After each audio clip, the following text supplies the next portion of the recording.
യാത്രക്കാരുടെ രേഖകളുടെ പരിശോധന വേഗത്തിലാക്കുന്നതിന് മസ്കറ്റ് അന്താരാഷ്ട്ര വിമാനത്താവളത്തിൽ പുതിയ ഗേറ്റ് സംവിധാനം ആരംഭിച്ചു. റോയൽ ഒമാൻ പോലീസിന്റെ സഹകരണത്തോടെ ഒമാൻ എയർപോർട്ട്സ് ആണ് ഗേറ്റുകൾ സ്ഥാപിച്ചത്.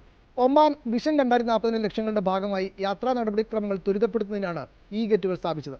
യാത്രക്കാർക്ക് വേഗത്തിലും സുരക്ഷിതമായും സ്വയം സേവനം നൽകുന്നതിനാണ് പുതിയ സംവിധാനം ലക്ഷ്യമിടുന്നതെന്ന് Oman airport CEO Sheikh Ayman bin Ahmed bin Sultan Al Hosni പറഞ്ഞു.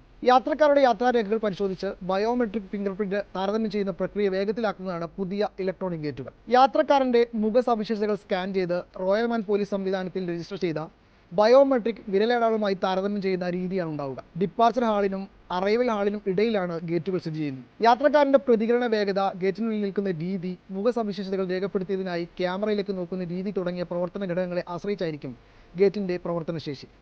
പൊതുവെ ഡിപ്പാർച്ചർ ഹാളിലെ 6 ഗേറ്റുകൾക്ക് 1 മണിക്കൂറിൽ 1000-ലധികം യാത്രക്കാരെ കൈകാര്യം ചെയ്യാൻ കഴിയും. അതേസമയം അറൈവൽ ഹാളിലെ 12 ഗേറ്റുകളിൽ ദിവസം 24,000-ലധികം യാത്രക്കാരെ കൈകാര്യം ചെയ്യാൻ സാധിക്കും.